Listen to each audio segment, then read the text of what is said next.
Glória a Deus, aleluia. Saúdo a todos com a paz do Senhor.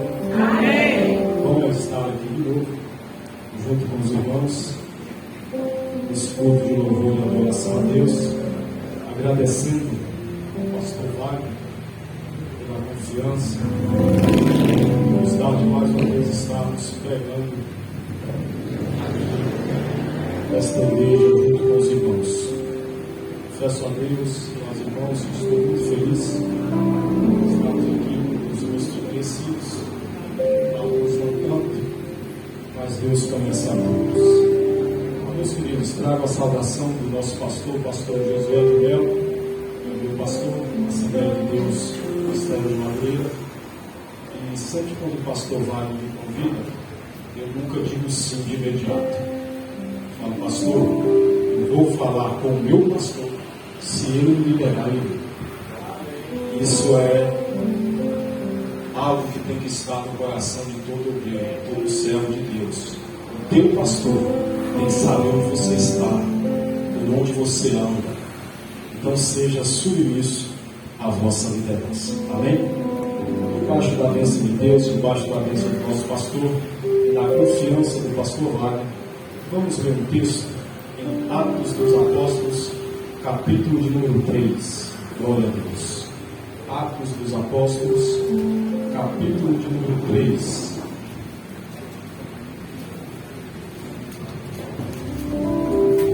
Glória a Deus.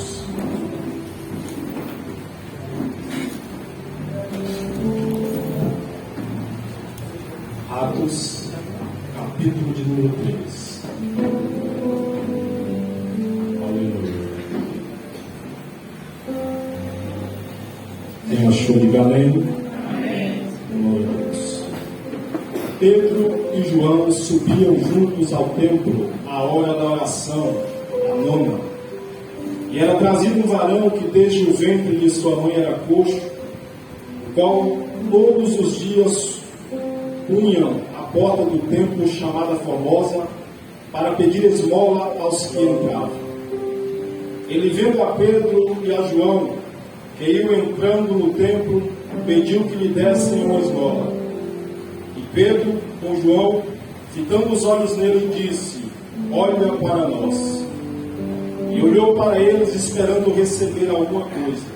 E disse Pedro: não tenho ouro, não tenho prata nem ouro, mas o que tenho, isso te dou. Em nome de Jesus Cristo Nazareno, levanta-te e anda.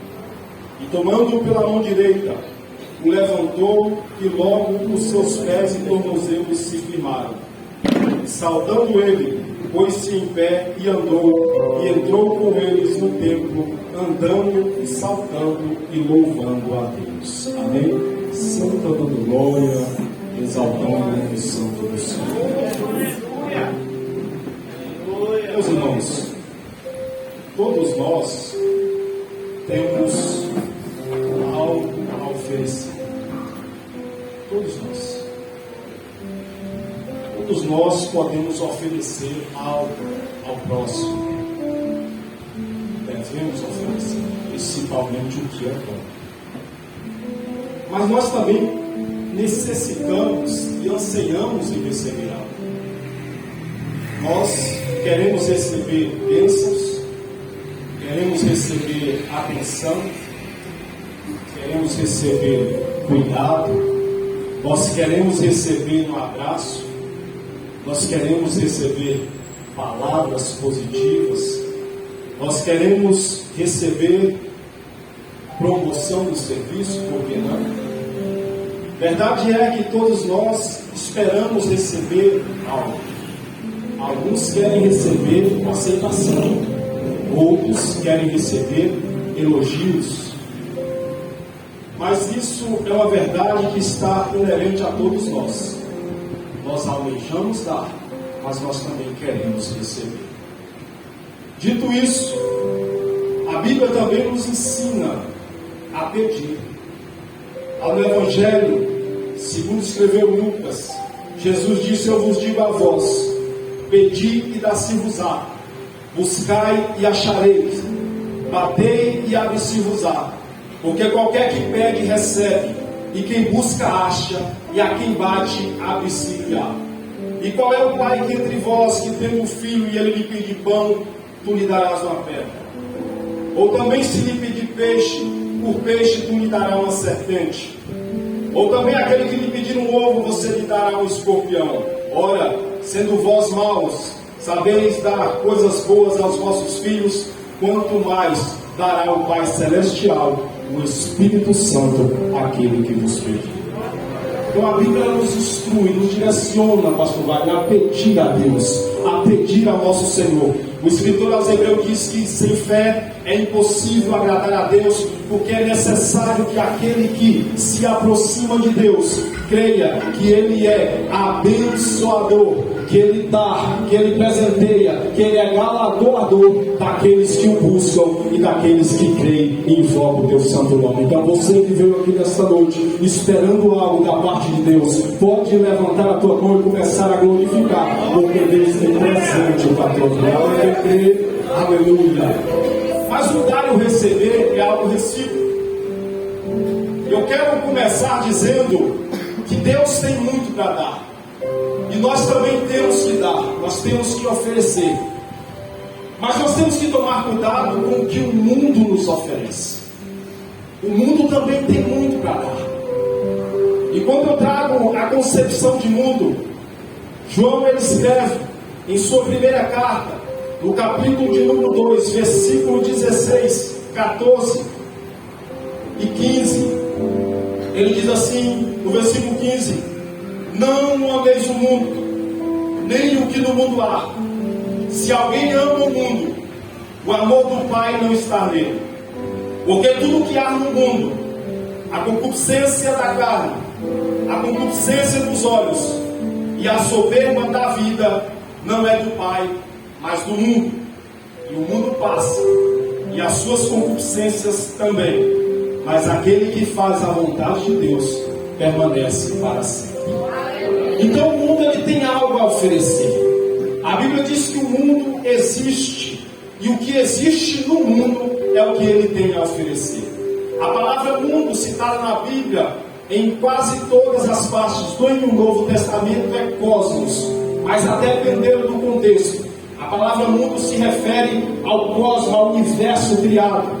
Em outro contexto, a palavra mundo se refere a pessoas, porque Deus amou o mundo, porque Deus amou a humanidade, porque Deus amou as pessoas. E também a outra parte em que a palavra cosmo, mundo usada, é aqui nesse texto, em que se fala de um sistema mundano, de um sistema organizado, mas não é um sistema que favorece os servos de Deus, é um sistema que é contra a vontade de Deus, um sistema que é contra os servos de Deus. Não ameis o mundo, nem o que no mundo há. E a primeira coisa que ele diz que há no mundo, ele fala a respeito da concupiscência da carne. O que é a concupiscência da carne? A concupiscência da carne, quando ele fala a respeito disso, ele fala da carne, da nossa natureza caída. Segundo Lloyd Jones, a concupiscência da carne simboliza a vida dominada pelos desejos. Isso é contra Deus. Isso é algo que está no mundo, algo que o mundo oferece. Simboliza a vida dominada pelos desejos. Quem tem a vida dominada pelos desejos, ele tem pouco respeito a si mesmo e quase nenhum respeito ao próximo. As pessoas que têm a vida dominada pelos desejos carnais, ele não respeita nem sequer o próprio corpo. Ora, a pessoa que tem a vida dominada pelos desejos carnais, que tem a vida dominada pelas concupiscências da carne, que está no mundo, que é do mundo, que é inerente ao mundo, ele não respeita nem sequer a própria pessoa, não se respeita nem o seu próprio corpo. Nós vemos que quando se fala de concupiscência da carne, se fala da nossa natureza caída, e para ser satisfeito todos esses desejos dentro do nosso coração, as pessoas buscam o que há no mundo, em vez de buscar o que há em Deus. E tem vazio, que só vai ser preenchido na minha e na tua vida, pela presença de Deus.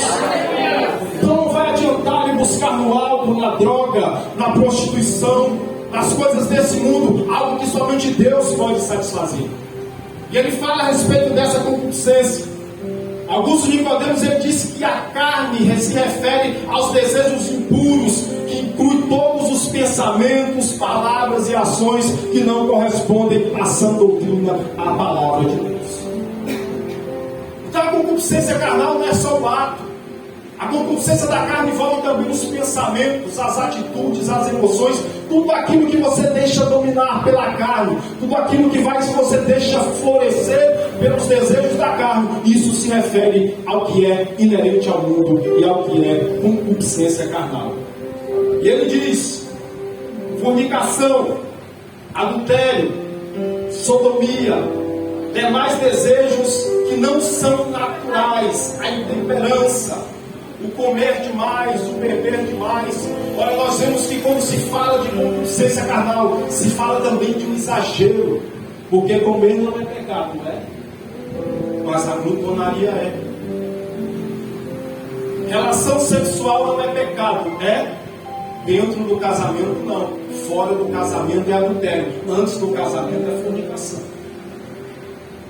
Então nós vemos que a concupiscência carnal, ela destrói a alma e desonra o corpo, e atrapalha a sua comunhão para com Deus. Então ele fala que não ameis o mundo.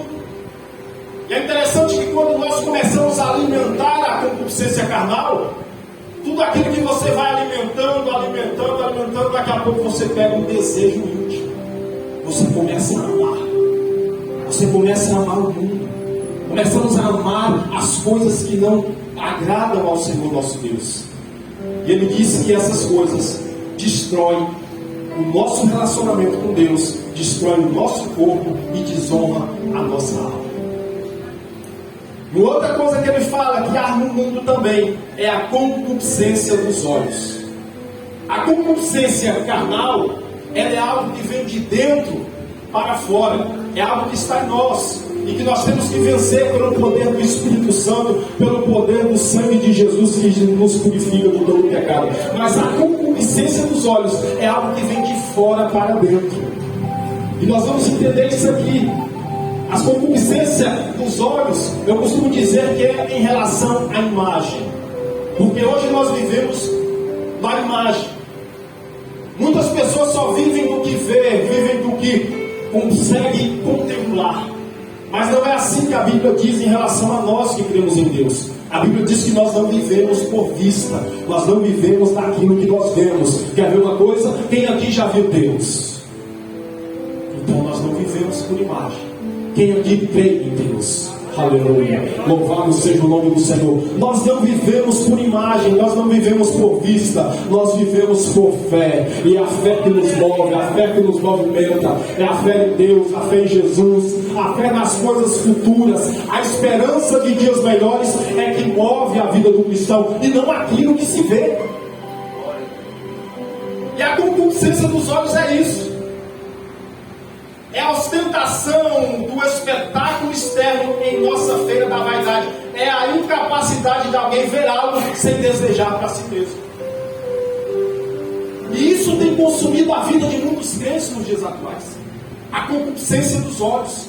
Tudo que vê, quer. Tudo que vê, deseja. Tudo que vê, almeja.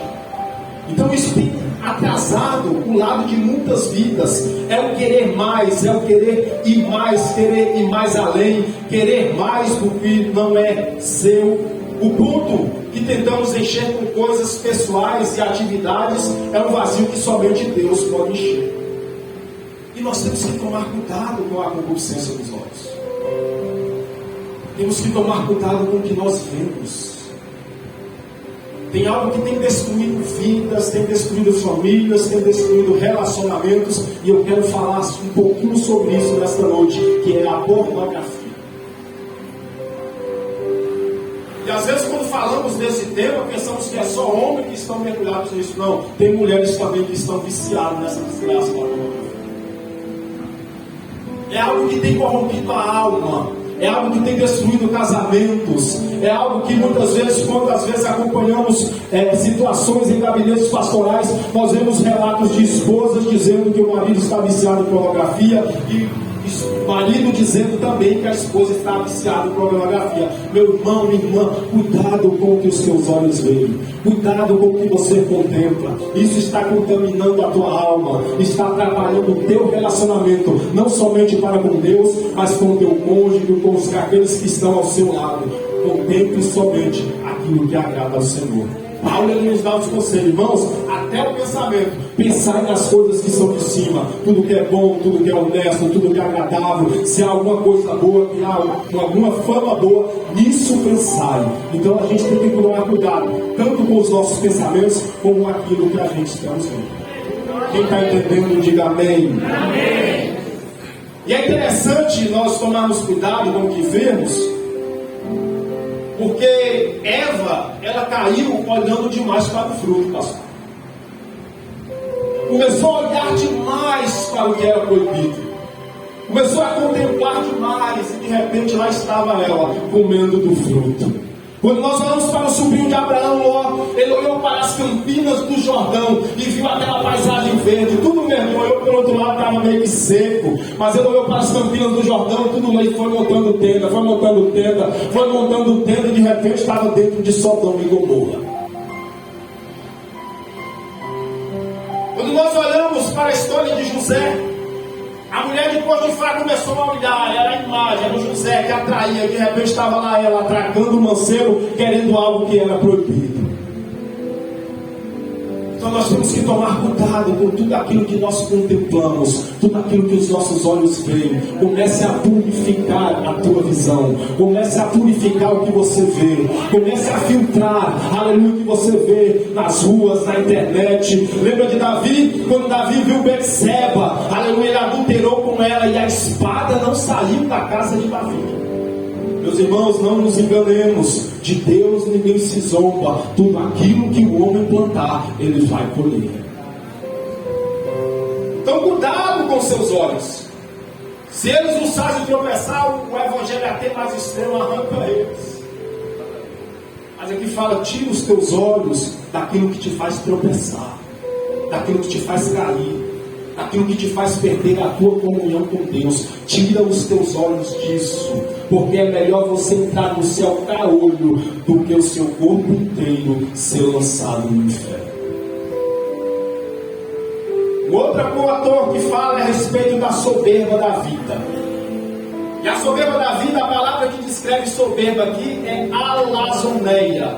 Essa palavra só aparece aqui no texto de 1 João capítulo 2 e também em Tiago capítulo 4.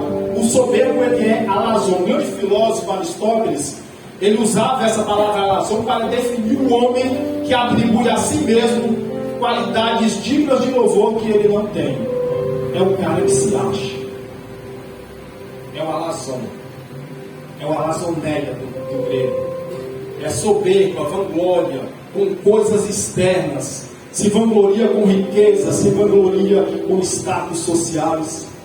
Eu estive ministrando uma aula hoje pela manhã e nós estávamos falando a respeito da submissão e a respeito da humildade. Jesus disse: aprendei de mim, que sou manso e humilde de coração, e encontrareis descanso para as vossas almas. Jesus lavou os pés dos discípulos. E Pedro, não entendendo, queria recusar-se a ter os pés lavados. Jesus disse: olha, você não entende agora, mas você vai entender depois. O que Jesus quer que o teu povo entenda, aleluia, é que o servo não é maior do que o seu Senhor. Se Jesus veio e serviu, você também tem que servir. Se Jesus veio e não se ensoberbeceu, você tem que permanecer humilde, aleluia, servindo a igreja, servindo ao próximo, servindo a Deus. Tem glória para Jesus aí, eu está difícil, meu irmão. Tem que servir. Então a soberba da vida é ofuscar os outros com aquilo que é passageiro. E por onde a gente anda, a gente encontra muitas pessoas soberbas. É só eu que louvo bem, é só eu que prego bem, eu sou o melhor. Soberba da vida. Coisas do mundo, coisas que não é inerente à casa de Deus, ao reino de Deus, aos filhos de Deus. E aí João ele fala uma coisa, ele faz uma relação de tudo isso com o reino de Deus. Ele fala: olha, tudo isso, a concupiscência da carne, a concupiscência dos olhos e a soberba da vida, tudo isso é o que há no mundo. E tudo que há no mundo é passageiro. E ele diz: aquele que faz a vontade de Deus, esse sim permanece para sempre. Então o que o mundo tem a oferecer não é bom. O que o mundo oferece não agrada a Deus e não serve para os filhos de Deus. Mas eu quero, em contrapartida, trazer para vocês o que Jesus oferece.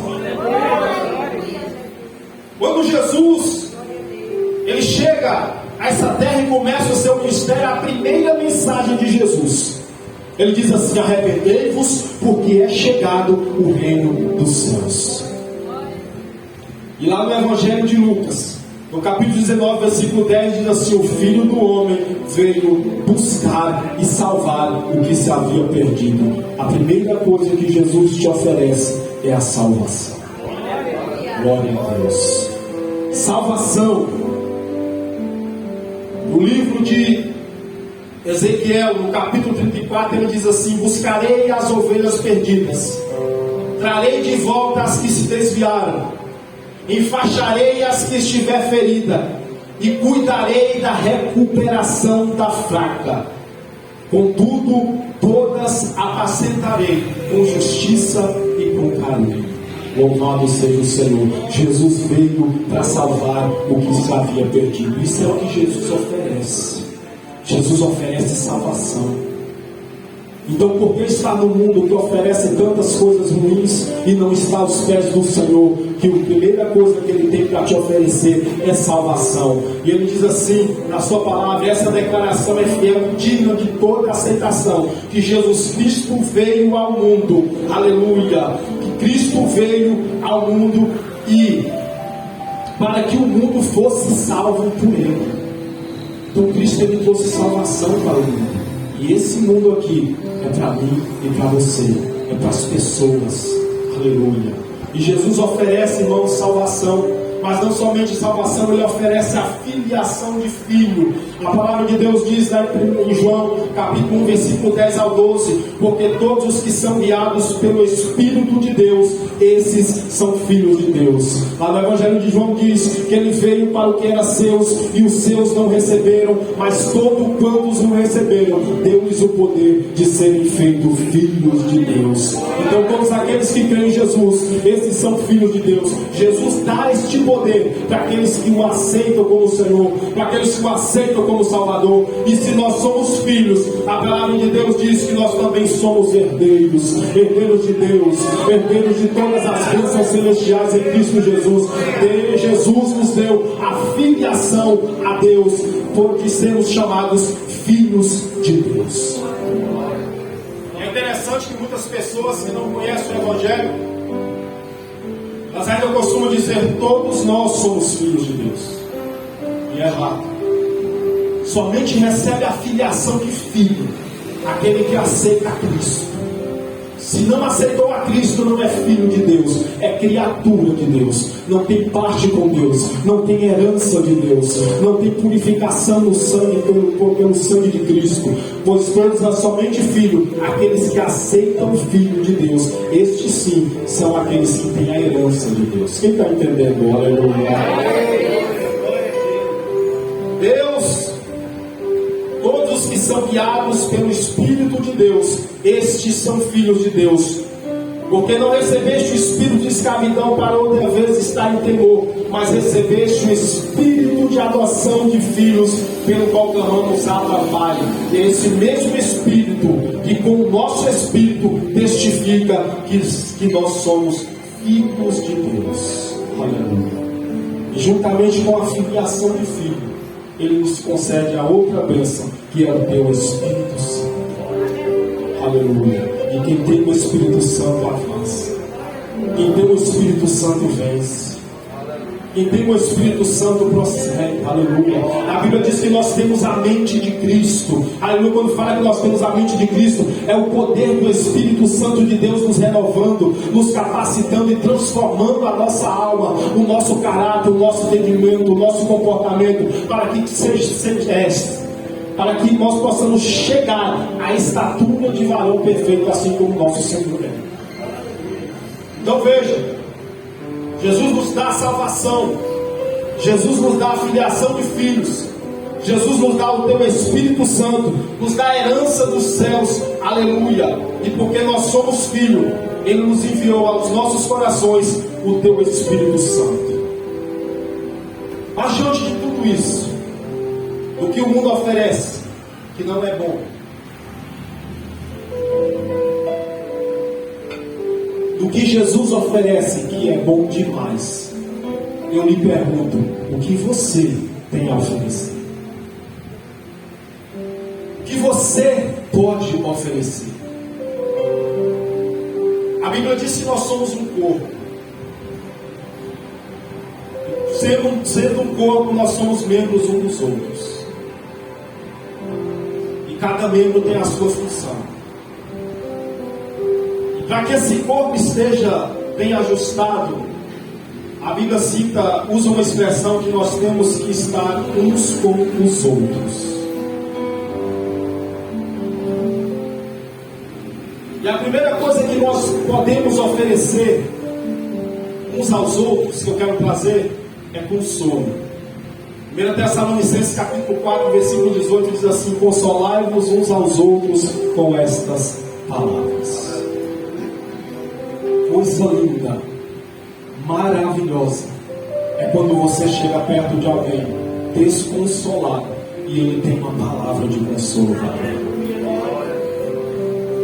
Mas tem pessoas que destronam, pastor. Tem pessoas que querem o palco, que querem a primazia em todas as coisas. É interessante que tem pessoas que querem tanto o primeiro lugar, que até na desgraça ela quer o primeiro lugar. Quer ouvir? Tem pessoa que você chega e fala: rapaz, eu estou com uma dor nas costas. Ele fala: essa dor sua não é nada. Aí eu estou no primeiro lugar. O meu é 3 ervas de pix, de disco, 5 pix de papagaio, eu estou com o médico. Toma a primazia até na desgraça. Você chega, irmão, estou com dor de cabeça. Ah, tu está com dor de cabeça? Você quer ver a minha uma enxaqueca que não para? Meu Deus, irmãos, seja humilde. Tem crente que quer o primeiro lugar em tudo. Consolai-vos uns aos outros com palavras boas, palavras de ânimo. Chega alguém com a dor: irmão, eu não sinto essa dor não, mas o meu Jesus é bom, e Ele vai curar sua enxaqueca, vai curar sua hernia de disco, vai curar seu problema na coluna. Consolai-vos uns aos outros com palavras boas. Isso é função de crente. Romanos 12:10 diz: amai-vos cordialmente uns aos outros com amor fraternal, preferindo-vos em honra uns aos outros. E esse amor aqui é um amor sacrificial. É um amor que se dá. Não é um amor só de palavras. Porque o verdadeiro amor não é com palavras e com atos, com atitudes. O verdadeiro amor também envolve ação. Não basta você simplesmente dizer que ama e não expressar esse amor, e não demonstrar esse amor, e não expressar esse amor com ação. Marido que diz que ama a esposa e só ama e não cuida dela, tem que rever esse conceito. A esposa que diz que ama o marido, os pais que dizem que amam os filhos, o amor é com ação. E é com esse amor que Deus nos amou. Deus amou o mundo de tal maneira que deu, olha a ação de Deus, Ele deu o seu único filho, para todo aquele que nele crê, não pereça, mas que tenha a vida eterna. Então ame com ação, não ame somente com palavras, mas ame com gestos, ame com ação. Demonstre o teu amor agindo. Então amai-vos cordialmente uns aos outros. Você tem consolo para oferecer, você tem amor para oferecer. Ofereça consolo, ofereça amor. A Bíblia diz antes, meus irmãos, Efésios capítulo 4, versículo 22, Antes, sede uns para com os outros benignos, misericordiosos, e aqui vem, perdoando-vos uns aos outros, como também Deus vos perdoou em Cristo. Se tem algo que tem faltado no meio dos irmãos, no meio da igreja, é o tal do perdão. Quantas pessoas têm deixado de receber bênçãos? Têm perdido a sua comunhão para com Deus por causa do perdão, da falta de perdão. E é interessante que essa questão de perdoar, nós levamos muito superficialmente, que se você vir entregar a oferta aqui na igreja e você tiver intriga com seu irmão, olha o que Jesus disse: uma oferta agora não, segura aí, vai lá, se reconcilia com o seu irmão, peça perdão para ele, depois vem e traga a sua oferta. É algo muito importante. A oração do Pai Nosso diz: Pai, perdoa as minhas ofensas, assim como eu tenho perdoado aqueles que têm me ofendido. Perdoai-vos uns aos outros, como Cristo vos perdoou. E o que mais me chama a atenção, eu quero usar de forma figurativa aqui. Imaginemos que a nossa dívida para com o Pai é algo incalculável, mas permita-me conjecturar com vocês. Imagine que o presbítero Edson devia 5 milhões. Eu não tinha como pagar. O meu credor chegou assim e falou: olha, Edson, a sua dívida está perdoada. Glória a Deus por isso. E de repente o pastor Wagner me devia 5 reais. E eu não perdoei essa dívida. Isso é só um comparativo de 5 milhões para 5 reais. Esses 5 milhões é a tua dívida que tu tinha para com Deus. E esses 5 reais é aquela ofensa que o teu irmão fez para contigo. A tua dívida de 5 milhões está perdoada.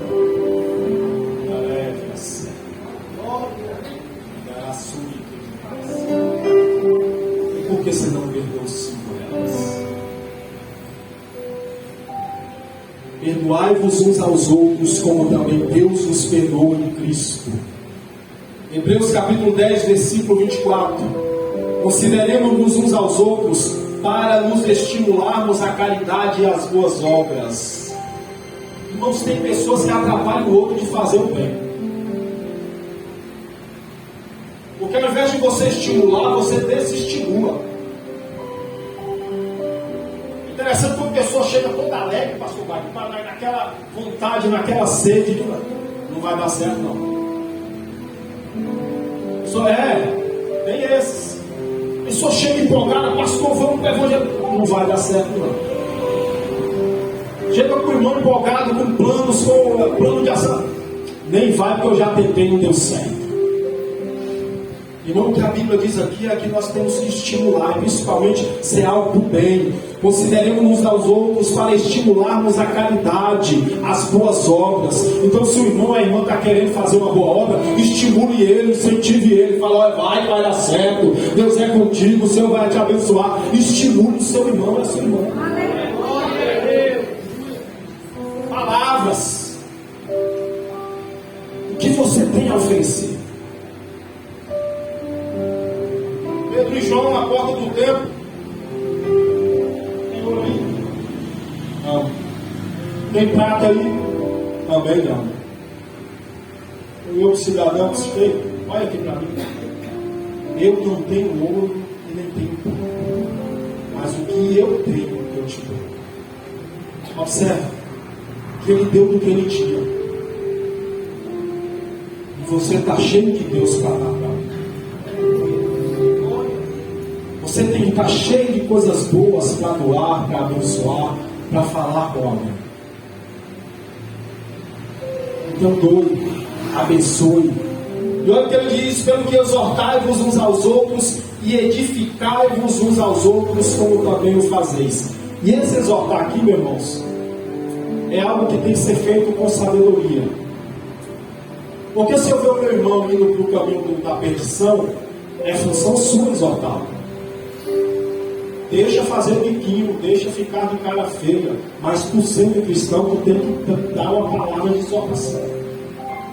Não vai por aí que esse caminho é perigoso.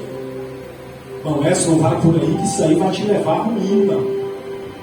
Olha o que diz a palavra do Senhor.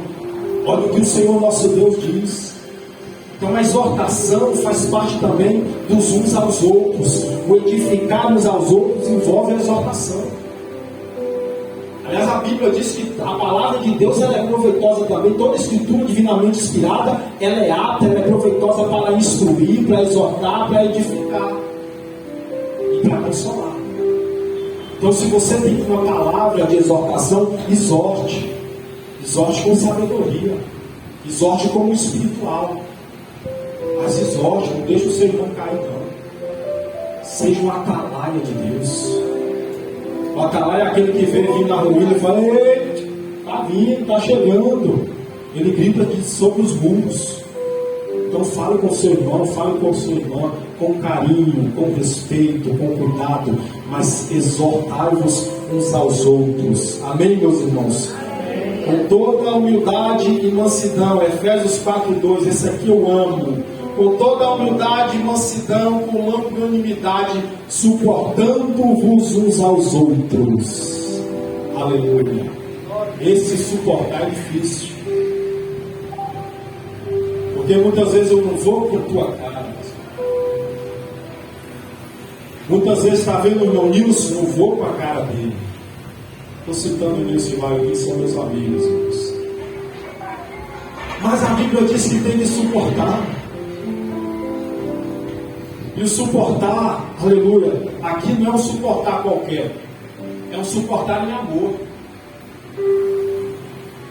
Porque tu acha que tu calando os eirinhos do jeito que tu é, birrento do jeito que tu é, Deus te suporta por quê? Porque Ele te ama. Aleluia. Então suporte em amor, suporte em caridade. Aleluia. Suportando-vos uns aos outros. Aleluia.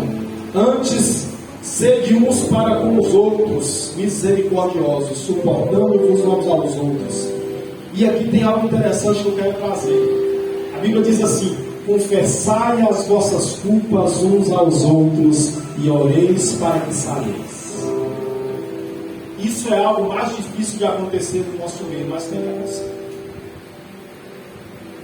Porque com a confissão vem também o perdão. E a Bíblia diz que aquele que confessa e larga, ele alcança a misericórdia. Mas muitas vezes a confissão é necessária para jogar para fora. Mas o difícil é confessar. Principalmente no nosso meio, não é verdade? Porque você pode confessar hoje com o irmão Edson, eu vou usar minha pessoa aqui, e amanhã a congregação inteira está sabendo que eu tenho pecado. Irmão Edson é de Bahia. Quem já ouviu aqui padre contando pecado infiel para alguém? Os católicos têm confiança de contar os seus pecados para o padre, mas muitas vezes nós não temos confiança de confessar o pecado uns aos outros, porque não somos capazes de refrear a língua. Confessou a culpa hoje, a língua já começa a coçar para contar amanhã. Para mim é mesmo, você precisa falar para vocês. Tem que ter maturidade para ouvir uma confissão e orar e guardá-la. Quando eu aprendi isso, de lá para cá, ouvir confissão que eu vou levar para o túmulo. Mas em todas elas, meu irmão, minha irmã, vamos orar. Deus vai te perdoar. Deus vai mudar o teu cativeiro. Deus vai te fortalecer. O crente tem que ter maturidade para isso. Para ouvir uma confissão e guardar, orar. Confessai as vossas culpas uns aos outros e orai para que sareis. Não diz confessar a culpa e sai espalhando o pecado do irmão. Confessar a culpa e sai espalhando para a congregação o erro do irmão. Não, irmão, se alguém for surpreendido em algum delito, vós que sois espirituais, encaminhai o tal com o espírito de mansidão e olhai por vós mesmos para que não caiais.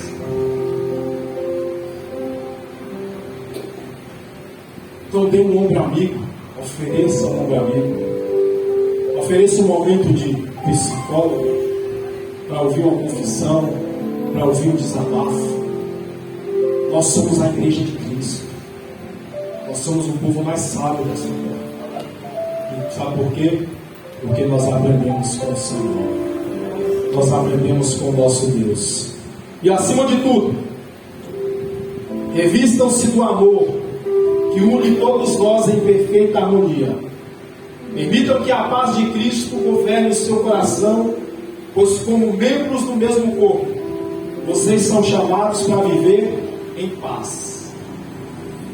Segui a paz com todos e a santificação, sem qual ninguém verá o Senhor. Então tenha paz. Siga a paz com o teu próximo. Siga a paz com o teu irmão. Siga a paz com Deus. Siga a paz com o teu vizinho. Está difícil, mas procure.